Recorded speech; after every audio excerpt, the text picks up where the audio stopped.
Hey everyone, my name is Jason. Let's talk watches. First of all, I want to wish everyone a happy new year. I know it's been a while since I've been on, but I figured I should probably start this year off correct and release a video. Today we're only going to discuss a couple of things. The first is a new watch from Artisans de Geneve, the Cool Hand Brooklyn.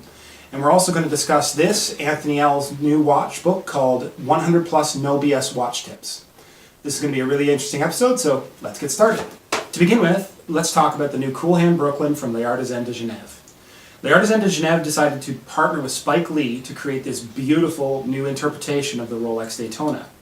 Now, while it begins its life as a 116-520 Rolex Daytona, they took their inspiration heavily from the 62-63 Rolex. Now, they made a lot of modifications, so let's just go down the list of some of them. The first off is the navy blue dial. Now, that was exclusively created for them, and the color was picked specifically by Spike himself.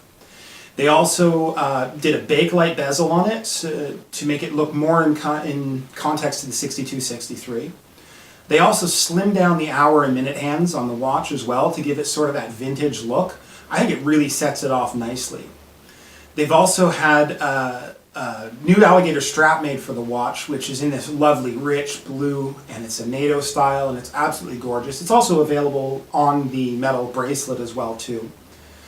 Now what they've done on the back is they've actually given it a transparent back, which as we all know is not a thing Rolex does from the factory. But they've still kept 100 meters waterproof, so at least they're giving you a little bit of the waterproofness back. Now the watch also now features a 22 karat gold rotor on the back as well that you can see. Now the rotor is kind of interesting because it's in sort of that blue color that's just rich throughout the whole entire watch. The other color that's used extensively on the watch is that accent color of that bright orange. Blue and orange, as we all know, is one of Spike Lee's favorite color combinations. He calls them the colors of New York. And I think they go really, really well together in this watch.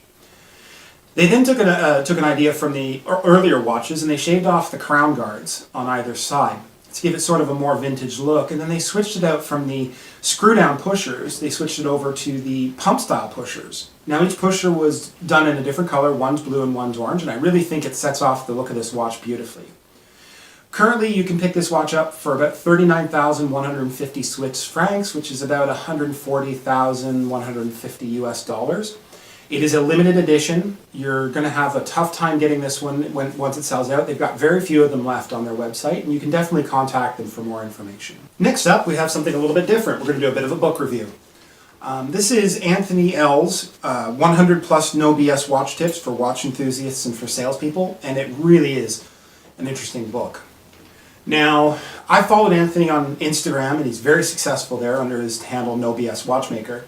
But he's also a seasoned watchmaker who posts amazing information to not only his Instagram, but to his website as well, where he breaks down a lot of the tips and information that you're gonna love to see from a watchmaker. Someone who's sort of peeling back the layers of what's available, or what watchwork looks like.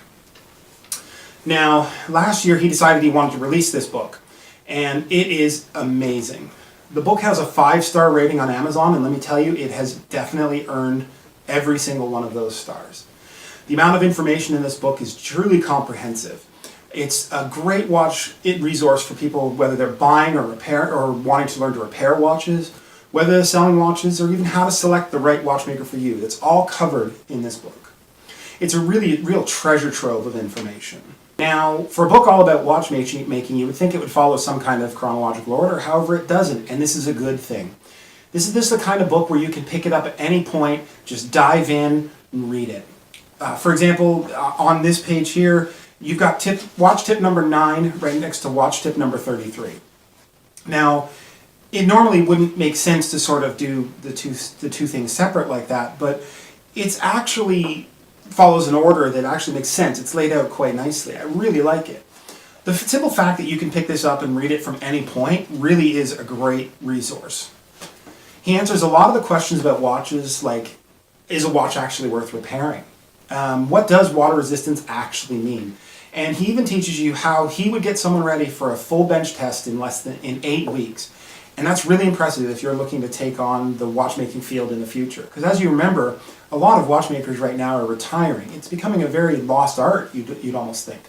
So I really do think he goes over everything you need to know to either become a watchmaker or really sell and deal in this industry like we all want to. It's a really great read, and I recommend it to anyone out there who's looking to gain a little more knowledge about watchmaking and how to understand this sort of industry that we're all playing around in. I've included a link below so you can order one if you like. It's linking directly off of Anthony's website as well too, so you can definitely buy it through there. I highly recommend it. It's been a great read. I devoured the book when I got it. I've read it 2 or 3 times now, and it's absolutely wonderful. The quotes that he includes in here, they match quite perfectly. He even talks about many of the things that people would consider hidden information, such things as how to actually time a watch and how does magnetism affect it. Sort of some of those little things. I genuinely recommend it. I hope you guys go out and pick it up because it's really worth the read. Well, I want to thank you all for tuning in for the latest episode of Let's Talk Watches. Again, my name's Jason, and I've had a blast filming this. Now, this is a new year, and we're going to try and kick things off right with doing a lot more videos. We're going to give a lot more information, and I'm just going to try and be out there a little bit more.